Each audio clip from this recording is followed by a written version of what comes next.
जय गुरु जी। मैं डॉक्टर आनंद प्रदीक्षित आपके अपने जीवन प्रबंधन चैनल से आपके समक्ष मुखातिब हूँ। कुछ वीडियोस मेरे आप शॉर्ट वीडियोस देख रहे हैं जो योगदा सत्संग आश्रम में बैठकर मैंने बनाए हैं। हरा भरा वातावरण, प्राकृतिक वातावरण, शहर की चीख चिल्लाहट, हैसल एंड वैसल, वाहनों का शोर, तमाम बातें एक बाउंड्री क्रॉस करते ही दूर हो जाती हैं जैसे कि, और हम एक प्राकृतिक वातावरण में आ जाते हैं। आश्रम का एक शॉर्ट वीडियो भी मैंने अपलोड किया है। रिट्रीट होती क्या है? हालांकि ये संगम है योगदा सत्संग का। मेरे विचार से संगम का अर्थ ये होना चाहिए कि जहाँ पर हम सब लोग मिलें और विचारों का आदान प्रदान करें, लेकिन हमें वहाँ मौन रहने का आदेश है। इवन वहाँ जो हम लोग रहते हैं, मैं तो ऑप्ट किया है मैंने कि मैं घर से कम्यूट करूँगा, आना जाना करूँगा। बुध, बृहस्पति, शुक्रवार, शनिवार, इतवार, इतने दिन की रिट्रीट है ये। तो हम लोगों को निर्देश हैं, जो लोग वहाँ रह रहे हैं तो उसमें रूम शेयरिंग होता है। पुरुषों की विंग अलग है, स्त्रियों की विंग अलग है, कि आपस में बातचीत ना करें और ध्यान करें, योग करें। अच्छी बात है, बहुत बढ़िया बात है। ये संगम एक्चुअली हमारा गुरुजनों के प्रति होता है, सन्यासियों के प्रति होता है, स्वामी के लोग जो वहाँ हैं उनके साथ संगम है, आपस में नहीं है। क्योंकि आपस में तो हम सब सीकर्स हैं, जिन्हें कुछ मिल चुका है आध्यात्मिक दिशा में। उनके साथ जब हम रूबरू होते हैं तभी तो कुछ सीख सकते हैं। आपस में हम क्या सीखेंगे और क्या सिखाएंगे, बातें करेंगे आपस में। रिट्रीट मैंने अभी तक अटेंड नहीं की है, अगली बार करूंगा तब मैं बता पाऊंगा।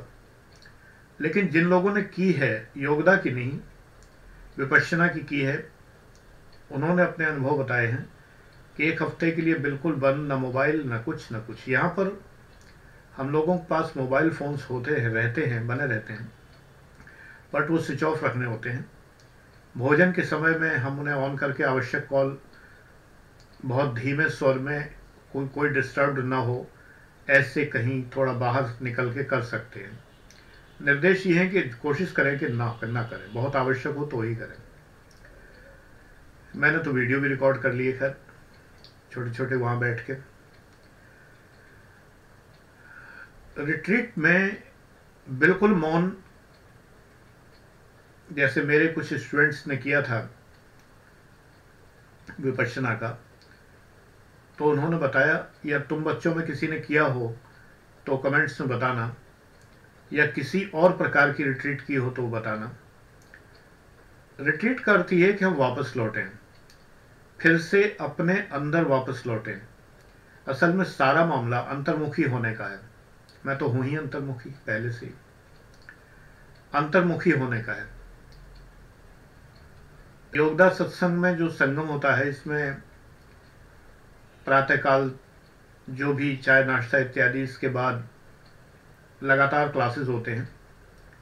फिर भोजन होता है, भोजन के बाद विश्राम कक्ष है, वहाँ विश्राम करने के लिए फिर क्लासेस होते हैं। इस बीच में ध्यान योग की एक्सरसाइज होती हैं और बड़े अच्छे अच्छे वक्ता बोलते हैं। इनसे आपका मनन चिंतन आगे बढ़ता है।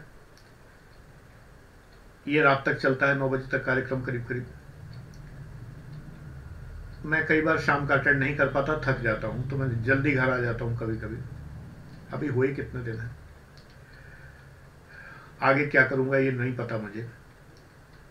लेकिन मैं इस वीडियो में तुम्हें रिट्रीट के बारे में बताना चाहता हूँ कि मतलब क्या रिट्रीट लाभदायक हैं या नहीं है। पहली बात तो तुम सब बच्चों को अभी रिट्रीट करने की कोई ज़रूरत नहीं है, मुझे नहीं लगता।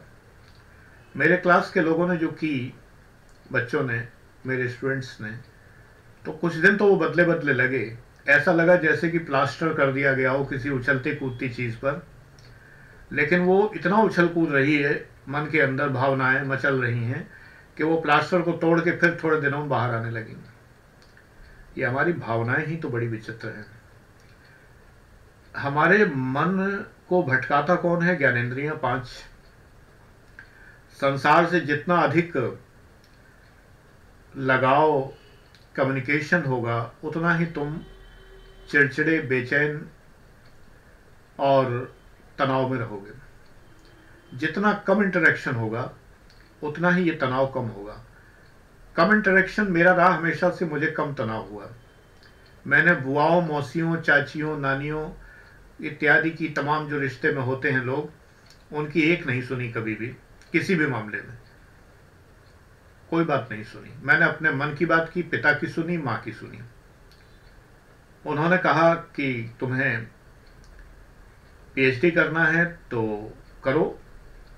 लोगों ने कहा अफसर क्यों नहीं बने?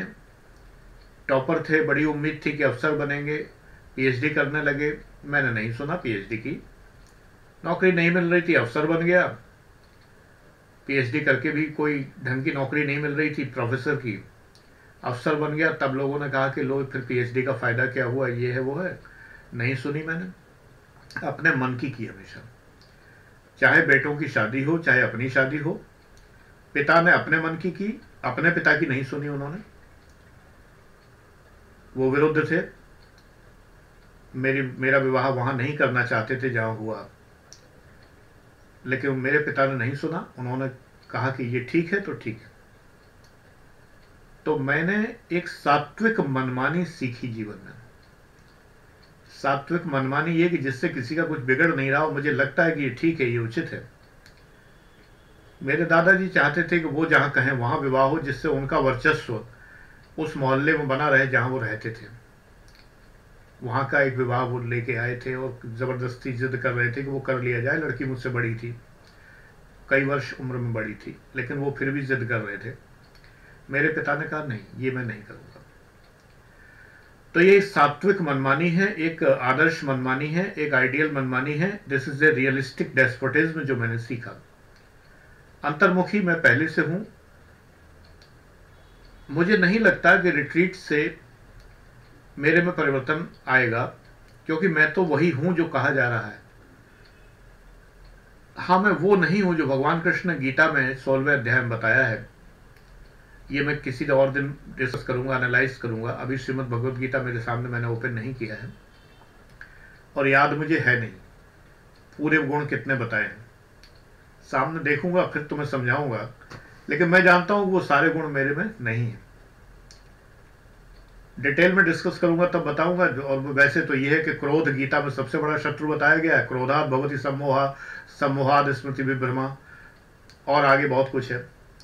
तो क्रोध मेरे में है, सात्विक ही नहीं, इरिटेशन वाला, चिड़चिड़ेपन वाला क्रोध भी है, और कभी कभी बिना बात के, बिना मतलब के क्रोध भी है। तो मेरी कमी है। बट भगवान कहते हैं कि अपनी कमी जान लेना भी एक गुण है। तो कह सकते हैं कि वो ईश्वर प्रदत्त गुण मेरे अंदर है, मुझे कमी पता है। लेकिन भगवान ये भी कहते हैं कि जब आपको कमी पता होती है तो आप उसे दूर भी कर सकते हैं। अब इतनी उम्र हो गई, अब तक क्रोध दूर नहीं हुआ पूरी तरह, अब क्या होगा? ईर्ष्या बचपन से कभी नहीं रही मेरे मन में, ना है। तो मैं ये नहीं कहता कि मैंने दूर की, बड़े प्रयास करके मैंने ईर्ष्या को दूर किया। जो चीज थी ही नहीं, पेड़ लगा ही नहीं, बीज ही नहीं था ईर्ष्या का, तो वृक्ष कहां से बनता? तो ईर्ष्या है ही नहीं। चाहे कोई मेरा परिचित, मेरा नातेदार, रिश्तेदार, सगा भाई, चचेरा भाई, ममेरा भाई, कोई कुछ भी बन जाए, कितना ही धनवान हो जाए, कितना भी गुणवान हो जाए, कुछ भी हो जाए, मुझे ईर्ष्या नहीं होती, प्रसन्नता होती है। ये प्रसन्नता होती है कि वो ऐसा हुआ। एक जमाना था कि जब मैं अपने नाते रिश्तेदारों घर जाया करता था, तो एक जब से नौकरी शुरू हुई है तब से बाई कार ही चल रहा हूँ, ईश्वर की बड़ी कृपा है। और मुझे ट्रेन में चलना पसंद भी नहीं है, प्लेन में चलना भी नहीं पसंद है। मैं तानाशाह प्रवृत्ति का व्यक्ति हूँ। ट्रेन और प्लेन अपनी इच्छा से चलते हैं, मुझे उनके अकॉर्डिंग चलना पड़ता है। कार मेरी इच्छा से चलती है। तो मुझे बाई रोड जर्नी और बाई कार जर्नी पसंद है। बसों, ट्रेनों और हवाई जहाज़ में भी यात्रा मुझे सख्त नापसंद है, जिसमें मुझे किसी की इच्छा के अधीन होना पड़ता है। और हवाई जहाज़ तो सबसे बकवास यात्रा है। अनावश्यक रूप से आपको इतना पहले बुला लेते हैं और दुनिया भर के वहाँ ड्रामे हैं तमाम तरह के। इतनी छोटी छोटी चीज़ों को, इतनी सी कैंची मेरे पास हो उसको रखवा लेंगे। अब मैं मूँछों को ट्रिमिंग कैसे करूँगा अगर मैं 5-6 दिन के लिए जा रहा हूँ? ये तो अपनी रफ्तार से बढ़ती ही हैं, लेकिन वो कैंची रखवा लेंगे। तो हर नई जगह जाके एक कैंची नई खरीदिए, क्योंकि मैं उस कैंची के बल पे प्लेन हाईजैक कर सकता हूँ। भाई सही बात है बिल्कुल। गंगा जल कहीं से लेके लौटा तो गंगा जल का पूरा टेस्ट हुआ, केमिकल टेस्ट हुआ, पता नहीं वो RDX ना हो कहीं। ये सब नाटकबाजी, इतने ड्रामेबाजी होती है। आतंकवादी अपना काम फिर भी कर जाते हैं। ये सब निकृष्ट नाटकबाजियों को देखने के लिए मैं प्लेन पसंद नहीं करता। हो सकता है कई लोग कहें कि जस्टिफाइड है ये वो, लेकिन बहुत इरिटेशन होता है। अनावश्यक आप पे शक किया जाता है, जबकि आप एक सीधे साधे इंसान हैं, लेकिन आपको बिल्कुल इस निगाह से देखा जाता है कि मानो आप पूरा देश उड़ाने के लिए आए हैं, और आपकी एक एक चीज़ को ऐसे देखा जाता है, अचार को, फलाने को। मैंने तो पासपोर्ट ही नहीं बनवाया, विदेश तो मैं कभी जाऊंगा ही नहीं। जिस देश में लोग मेरी भाषा नहीं समझते, मैं उनकी भाषा नहीं समझता, मैं मूर्खों की तरह मुंह उठाए खड़ा रहूं केवल कुछ दृश्य देखने के लिए। वो दृश्य मुझे गूगल पे मिल जाते हैं, मैं आराम से देख लेता हूँ। अंतर्मुखी होने की हद है ये। मुझे नहीं जाना है, कोई आवश्यकता नहीं मुझे जाने की।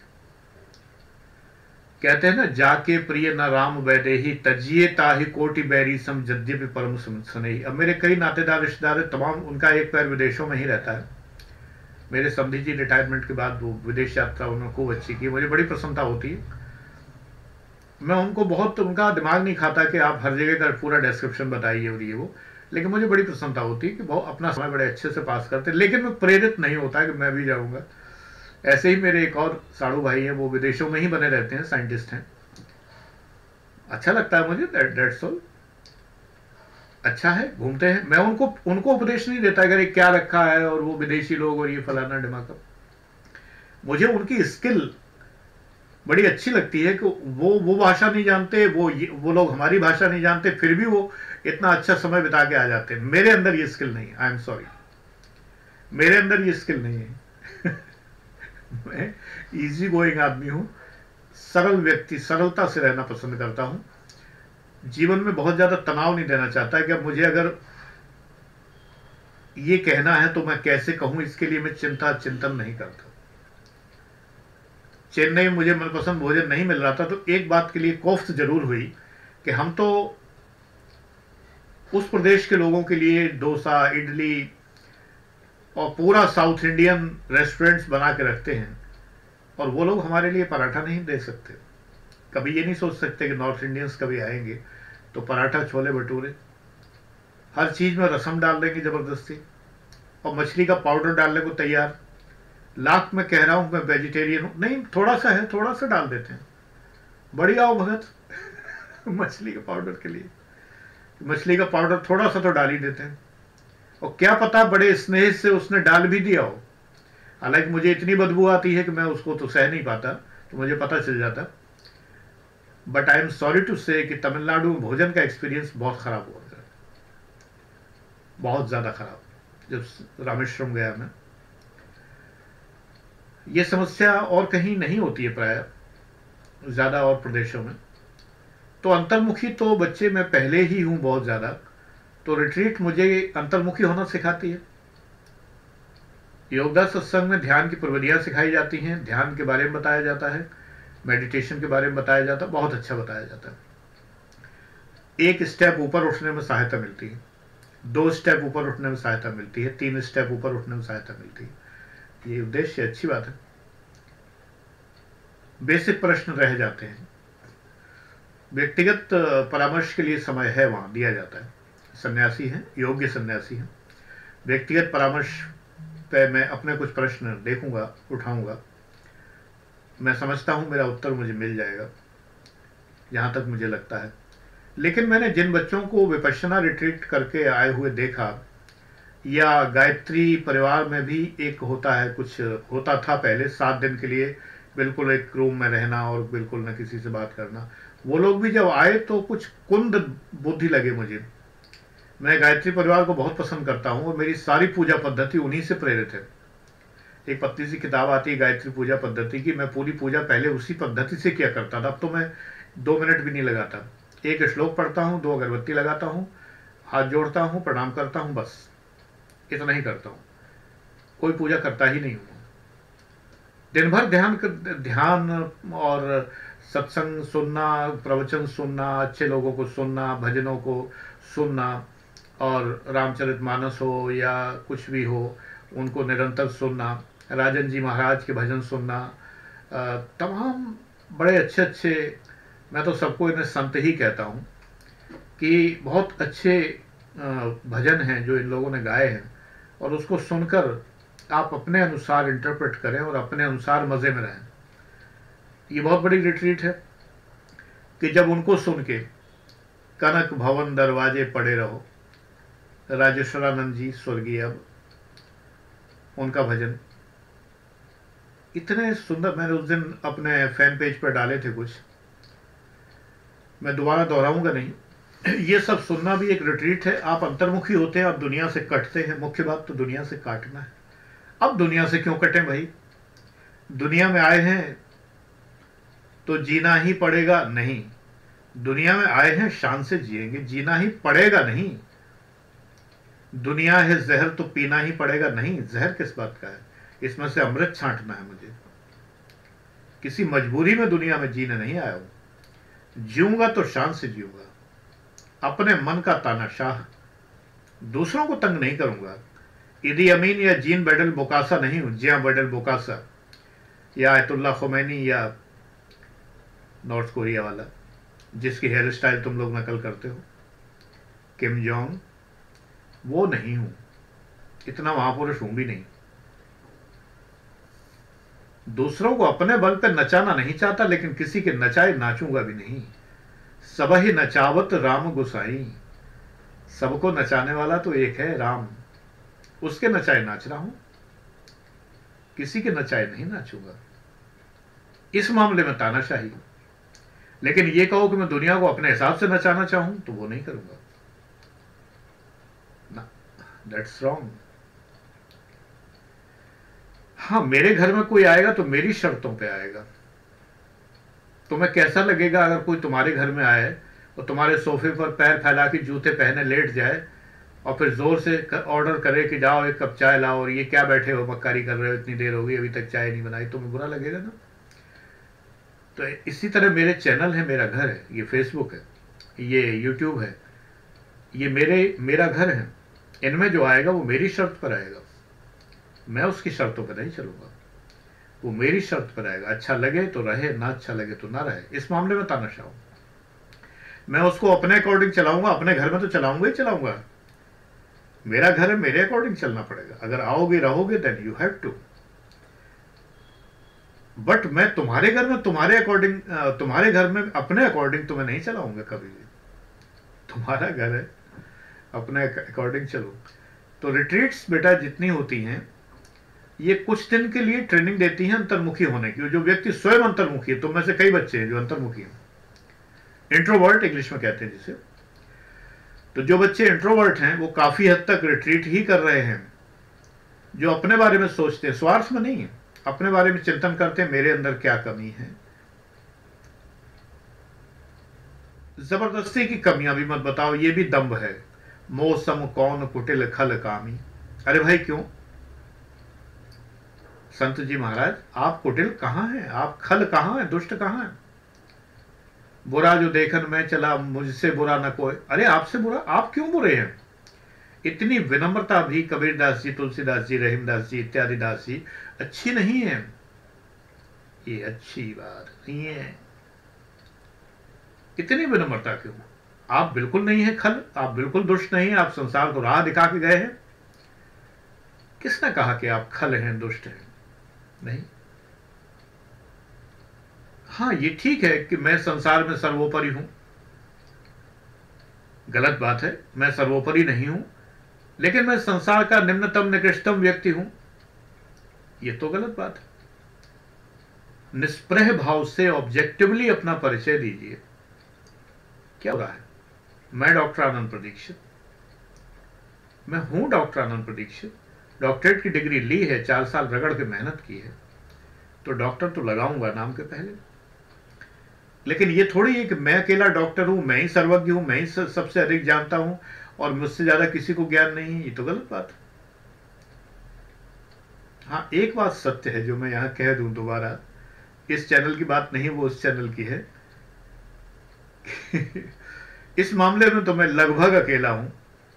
3 ही लोग आज तक मुझे दिखे हैं जो आईएएस के लिए गाइड कर रहे हैं, स्वयं आईएएस से रैंक से रिटायर्ड है, मैं और मेरे अलावा 2 और बस।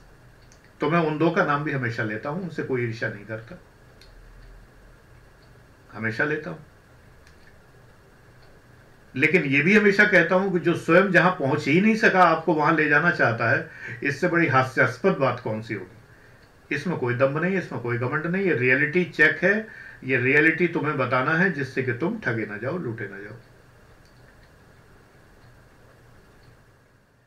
अंतर्मुखी होना, अपने विषय में जानना है। मैंने बताया कि गीता में जो गुण बताए गए हैं तो उनमें ये गुण मेरे में नहीं है। मुझे क्रोध आता है, इरिटेशन होता है, मैं रिएक्ट करता हूं, सब प्रयास में रिएक्शन को दबाता हूं, forcefully I suppress my reaction. मुझे अपने जीवन में दखल पसंद नहीं है।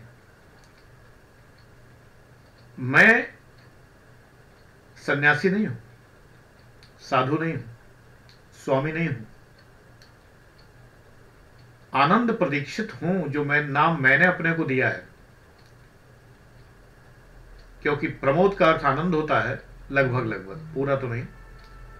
और प्रदीक्षित का अर्थ यह है कि जिसे विशेष रूप से दीक्षा मिली हो, इसलिए ये जाति नहीं है, दीक्षित जाति है। मुझे जातीय भेदभाव से नफरत है, सख्त नफरत। ऐसी नफरत जायज है।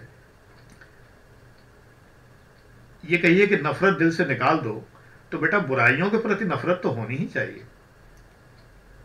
गांधी जी भी कहते हैं कि बुराई से नफरत करो, बुरे से नहीं, मतलब जो व्यक्ति स्वयं बुरा है उससे नहीं। लेकिन मैं यहां पर बौद्ध धर्म को, गांधी जी से फुदक के मैं पहुंच जाता हूं बौद्ध धर्म पर, और मैं तुरंत ही ये कहता हूं, मुदिता, अपने मुदिता के लिए, मतलब अपने मुदिता भाव के लिए, प्रसन्न भाव के लिए, अपने आनंद के लिए मेरा जीवन है। मेरे जीवन का उद्देश्य क्या है? आनंद में रहना, दूसरों को कष्ट न देना, न त्रस्त होना, न त्रस्त करना, व्यस्त रहना, मस्त रहना। यह जीवन का उद्देश्य है। धन कमाना नहीं है उद्देश्य। और जो गलत तरीके से धन कमाते हैं उनकी आलोचना भी करूंगा। यहां पर ये कहिए आलोचना करना बुराई है, बिल्कुल बुराई नहीं है अगर आप गलत चीज की आलोचना करते हैं। तो मेरे जीवन का उद्देश्य है अपने मुदित भाव को बनाए रखना। इसके लिए मैं सबसे मैत्री भाव रखूंगा, सबसे मैं हंस के बोलूंगा, लेकिन सामने वाला अगर ठीक नहीं है तो मैं उसकी उपेक्षा करूंगा और उसके लिए प्रार्थना करूंगा ईश्वर से कि ईश्वर इसको सुधार कर। तो उपेक्षा और करुणा, तो उस पर करुणा करके, दया करके, करुणा करके ईश्वर से प्रार्थना करना है। यहां पर मैं ये नहीं कहूंगा कि मैं उससे नफरत ना करूं,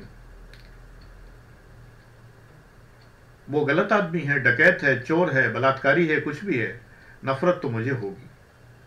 यहां मैं गांधी जी का फॉलोअर नहीं, मैं अंधभक्त किसी का नहीं, मैं 3 बंदरों में कतई विश्वास नहीं करता। मैं वो बंदर बनना चाहता हूं पूर्वज बंदर हमारे, मैं वो बंदर बनना चाहता हूं जिसे आंखों पे पट्टी बांधने की जरूरत ना पड़े कि बुरा मत देखो। ये तो फोर्सफुली रोकना हुआ इंद्रियों को, बुरा दिखे तो बुरा विचार मन में पैदा ना हो, ऐसा बंदर बनना चाहता हूं। मैं हूं ऑलरेडी। बुरा सुनूं तो बुरा विचार ना आए। मेरे सब साथी गाली देते थे, मां बहन की, और नई नई आविष्कार करके गालियां, ऐसी ऐसी गालियां कि इतनी इनोवेटिव गालियां, इटावा उन्हें बकनी गाली कहते हैं, इतनी इनोवेटिव गालियां देते थे। लेकिन मैंने, मजाल है मेरे मुंह से एक शब्द भी कभी निकला हो, कभी नहीं निकला, नेवर। लोग कहते हैं टशन नहीं आता गाली दिए बिना, गाली दिए बिना कॉन्फिडेंस नहीं आता। मेरे अंदर तो पूरा कॉन्फिडेंस भरा रहा, मैंने तो कभी गाली नहीं दी। तो मुझे मुंह पे हाथ रखने की जरूरत नहीं, मैं वो बंदर नहीं हूं, बुरा बोलूंगा ही नहीं। और कान पे हाथ रखने की जरूरत नहीं है, बुरा खूब सुनाई देता रहे, मेरे पर कोई प्रभाव नहीं पड़ेगा। जब मैं इलाहाबाद में रहने गया, मैं कभी अकेला रहा नहीं था। तो पिता समान मेरे जीजा जी, उन्होंने पिता की ही जैसी उम्र के थे, मेरी मौसी की लड़की ब्याही थी उन्हें, उन्हीं के घर हम रहे हैं। तो उन्होंने एक भांजे को जो मुझसे 6 महीने बड़ा था, अपने बेटे को मेरे साथ रहने के लिए भेज दिया। कमरा लिया मैंने अलग से, वैसे मैं रहा, खाना वाना वहीं खाया, और उनका पूरा सान्निध्य, पूरा आशीर्वाद हमेशा प्राप्त रहा। संत पुरुष मैं कहूँगा, मेरे गुरुओं में से एक हैं वो। इतना अद्भुत व्यक्ति मैंने नहीं देखा था कभी भी जीवन में। पहली बार सारा सोशलाइजेशन इलाहाबाद का तो उन्हीं से हुआ है। तो उन्होंने भांजे को भेजा, बोले कि मुझसे नाम लेके बोले कि बेटा ये जो है बहुत बिगड़ा हुआ लड़का है, अब या तो ये सुधर जाएगा तुम्हारे साथ रह के, तुम हमेशा के टॉपर पढ़ने वाले, और या तुम बिगड़ जाओगे, भगवान को जो मंजूर होगा वही होगा। 5.5-6 साल मामा भांजे रहे एक साथ। लास्ट में कुछ दिनों फिर हमें अकेले रहने की आदत हो गई थी। तो परिणाम क्या हुआ, जीजा जी बोले न वो सुधरा न तुम बिगड़े। तो बात वही होती है, चंदन विश्व व्यापत नहीं, लपटे रहत भुजंग। मैंने उसकी स्वतंत्रता में बाधा नहीं डाली। मेरे हिसाब से वो बिगड़ा हुआ नहीं था। पिता को तो कई बार पुत्र बिगड़ा हुआ लगता है। थोड़ा घूमने घामने वाला था, लड़कों में घूमता था, इधर उधर लड़कों के साथ, अपना नया नया स्कूटर खरीदा था उस जमाने में, उड़ता था। बिगड़ा नहीं था, ऐबी नहीं था, बदमाश नहीं था, चोर नहीं था, उचक्का नहीं था, उठाईगीर नहीं था, डकैत नहीं था, चारित्रिक रूप से बिल्कुल गलत नहीं था। मुझे नहीं लगता था बिगड़ा हुआ है। बस ये है कि वो घूमने फिरने में ज्यादा वो रहता था। मुझे पता है कि खानदानी संपत्ति इतनी थी कि उन्हें कोई जरूरत नहीं थी, घर का व्यापार था, तो मैंने कभी टोका भी नहीं कि मैं उनको जबरदस्ती रास्ते पे लाऊं। भाई किस रास्ते पे लाऊं? जिस नौकरी को करने के लिए, जो कुछ थोड़ा बहुत धनराशि अर्न करने के लिए मैं जी जान से एमएससी और पीएचडी करने में लगा हूं, उससे 10 गुना वो कमा रहे हैं पहले से। उस समय मैं कोई स्पिरिचुअल व्यक्ति नहीं था। मुझे लगता था कि नौकरी के लिए मैं पढ़ रहा हूं, जिस नौकरी से मैं जितना कमा पाऊंगा उससे 10 गुना ये पहले कमा रहा है, तो मैं उसको उपदेश देने वाला कौन होता हूं? तो मैंने उसको भी सुधारने का प्रयास नहीं किया, उसने मुझे बिगाड़ने का प्रयास नहीं किया कि मामा चलो घुमाते हैं। वो एक दूसरा भांजा था जिसके बारे में मैंने बताया था कि जो अपने साथ ले जाके यूनिवर्सिटी में चक्कर लगाया और लड़कियों को छेड़ रहा था। मैंने कहा मुझे छोड़ दो, मैं तुम्हारे साथ नहीं जाऊंगा, क्योंकि तुम्हारी ये आदतें मुझे पसंद नहीं। वो दूसरा था, और बड़ा था मुझसे, इसका कजिन था वो। सोशलाइजेशन तो सारा इलाहाबाद में ही हुआ मेरा। अब मुझे गांधी बंदर बनने की जरूरत नहीं है, गांधीज बंदर्स बनने की मुझे जरूरत नहीं है। तो अंतर्मुखी तो मैं पहले से हुआ। रिट्रीट में यही सब सिखाया जाता है कि आप अंदर सोचें,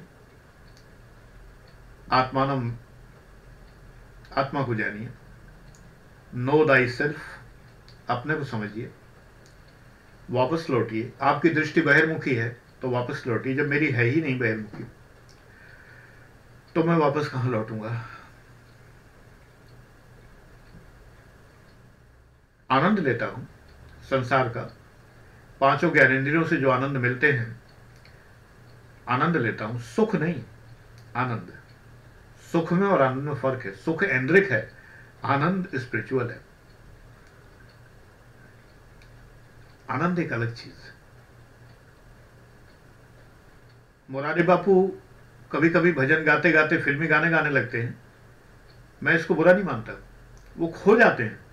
उन गानों का स्पिरिचुअल मीनिंग है, निकल आता है। मैं कई बार तुमसे कहता हूं, गाने भी तो कवियों ने लिखे हैं, वो तो हम लोगों ने उन्हें बदनाम कर दिया। फिल्मी गीतकार हैं आनंद बख्शी, संगीतकार है लक्ष्मीकांत प्यारेलाल, लता मंगेशकर की आवाज में ये गाना सुनिए, विविध भारती पे ऐसे आया करता था। वो कवि हैं। मुझे तो अभी भी आनंद आता है, शौकियों में घोला जाए फूलों का शबाब, उसमें फिर मिलाई जाए थोड़ी सी शराब। मैं शराब पीता नहीं हूं। होगा यूं नशा जो तैयार, वो प्यार है। तो मुझे तो प्यार का आनंद इस गाने की लाइनों में मिल जाता है। मैं तो उन विरह के गानों पर, दर्द भरे गानों पर आंखों में आंसू आ जाते हैं, जबकि ईश्वर कृपा से मुझे कोई विरह विरह नहीं हुआ कभी। जिसको चाहा वो मिल गई, और क्या चाहिए, बस मस्त। तो लेकिन उन गानों को सुनकर वो भूली बिसरी कहानी याद आई है, फिर से वो मर जानी याद आई है, तकलीफ होती है। रस है, वे प्रलंब श्रृंगार है, वियोग श्रृंगार है, लगता है जैसे अपने ऊपर बीता है, अपनी प्रेमिका बिछुड़ गई है। गाने वाले ने कितना डूब के गाया है।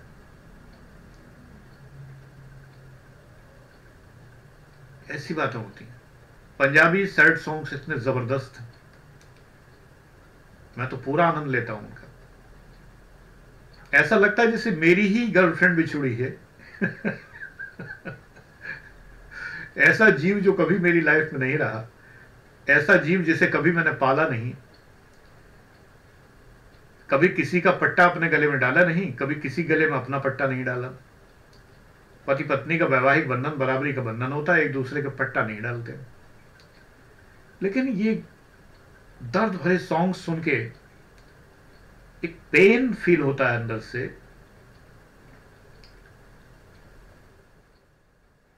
क्या है तू सो के रात गुजार ली, मैं रो के रात गुजार ली, नींद रानिया आनिया, नींद नहीं आ रही है, किस कदर डूब के गाया है। अब पंजाबी मुझे आती नहीं तो मैं तो जो बोलूंगा ऐसी टेढ़ा मेढ़ा बोलूंगा।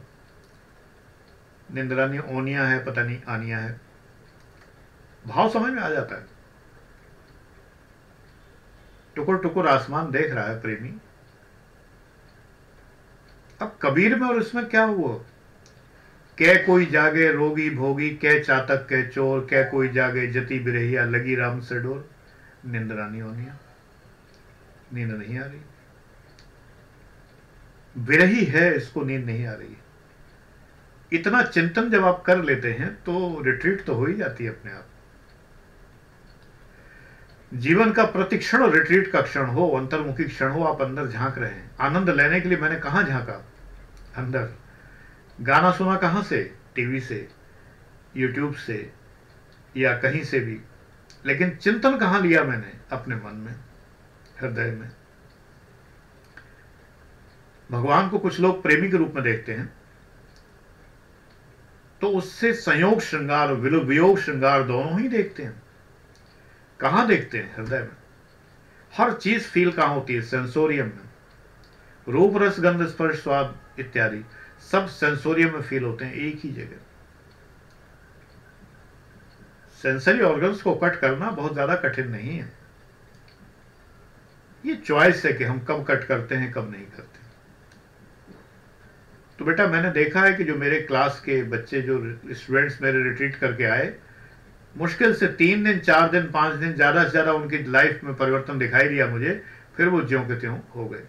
ये संसार इस कदर सोशलाइज करता है लोगों को, इस कदर मोल्ड करता है कि थोड़े बहुत दिन की रिट्रीट से कुछ होता नहीं, और परमानेंटली तो हम रह नहीं सकते वहां। काम बढ़ जाता है। वहां रह के जितने लोगों को व्हाट्सएप का जवाब नहीं दे पाए होंगे, फेसबुक पे जो पोस्ट नहीं कर पाए, मैं तो करता ही नहीं। फेसबुक का मेरा time 15 minute, 4 minute, 5 minute, 16 minute, 20 minute ऐसे ही रहता है, इससे ज्यादा नहीं होता। लेकिन बाकी लोगों को सोचो कि जो नहीं कर पाए, फिर वो करने में जुटते होंगे 1 हफ्ता रिट्रीट में रहने के बाद। सबको स्पष्टीकरण देते होते हैं, अपनी जरा महिमा बखानते होते हैं। अरे वो you know I was in retreat यार, वो जरा जरूरी होता है थोड़ा सा। यहां भी दम, यहां भी घमंड। मुझे तो कुछ लग ही नहीं रहा, कुछ भी नया नहीं लग रहा। ये नहीं कि मैं आनंद से भर गया हूं। मैं वहां जाके, मुझे तो गर्मी लग रही थी, आज बहुत ज्यादा गर्मी लग रही थी, बीच में उठ के बाहर आ गया, बहुत गर्मी लग रही थी। हालांकि बहुत अच्छा आश्रम है, हर व्यवस्था है। हाँ, एक मजेदार और बता दूं, चूंकि 34-35 मिनट का वीडियो हो गया है। कुल 500-700 लोग होंगे। मैं सोच रहा था कि परमहंस योगानंद जी की रिट्रीट में 500-700 लोग और तमाम ये बाबा लोग घूम रहे हैं चारों तरफ। अब मैं घूम रहा है शब्द इस्तेमाल कर रहा हूँ, कुछ लोगों को बुरा लग सकता है, लेकिन वहां पर पता लगा फ्लाईओवर के नीचे पूरी सड़कें भरी हुई। एक बार मैं ऊपर से निकल रहा था दिल्ली में, तो फ्लाईओवर के नीचे पूरी सड़कें चारों तरफ भरी, सिर ही सिर दिखाई दे रहे हैं। पता लगा समागम चल रहा है। मथुरा से निकला एक बार, समागम चल रहा है, पूरी सड़कें भरी हुई हैं, ट्रैफिक जाम पड़ा हुआ है, गांव में सो के निकलना पड़ रहा है। पुरानी वाली रोड जो थी, ताज एक्सप्रेस हाईवे नहीं थी। ये होते हैं समागम संगम, कोई सुविधा नहीं, कोई कुछ नहीं। यहाँ तो पूरा कूलर भी लगे हैं, पंखे भी लगे हैं, ऑल आउट भी बगल में जगह जगह लगे हैं। गुरुजी जो भाषण दे रहे हैं उनके टीवी स्क्रीन पे जगह जगह दिखाई भी रहे हैं। खाने पीने की सारी व्यवस्था है। पूरे पूरे आश्रम में मच्छरों के लिए वो फॉगिंग भी होती है, और इतनी सफाई है, इतने सारे सफाई कर्मी लगे हुए हैं, भोजन फ्री है, सब कुछ फ्री है, कोई नहीं पैसे मांगता। हरिद्वार में तो आप जाइए तो घाट पे जो है वो भिखारियों की तरह आ जाते हैं, रसीद ले लेके बार बार, गंगा आरती गंगा आरती गंगा आरती, असली नकली सब तरह के। यहाँ कोई आपसे पैसे नहीं मांगता। आपकी मर्जी है कि आप दान पात्र में जो खुशी से जो देना चाहें दे दें, कोई कहता भी नहीं है। वो तो जब मैं जाता हूँ उसमें ध्यान कक्ष में, तो मैं देखता हूँ कि एक जगह कोने में दान पात्र रखा हुआ है, तो मेरा हमेशा मन करता है कि जो भी श्रद्धा हो वहां पर मुझे देना चाहिए। लेकिन कोई आपको बाध्य नहीं करता। ये सब भोजन फ्री है, रहना फ्री है, एयर कंडीशन कमरे हैं। जब मैं फोटो शेयर करूंगा तो देखना, एयर कंडीशन रूम्स हैं सारे, कितना अद्भुत इंतजाम है। और तब आने वाले कितने, 600-700 लोग।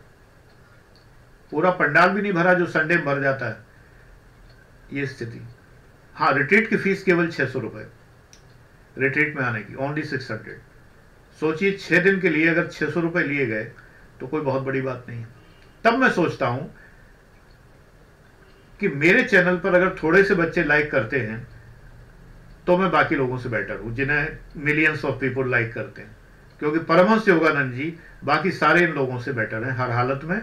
अगर उनकी रिट्रीट में 500-600 लोग आ रहे हैं, और अगर मेरे चैनल पे बाकी लोगों की तुलना में 10,000 या 50,000 लोग लाइक कर रहे हैं और बाकी को मिलियंस लाइक कर रहे हैं, तो मैं उनका थोड़ा बहुत शिष्य हूं। फिर तो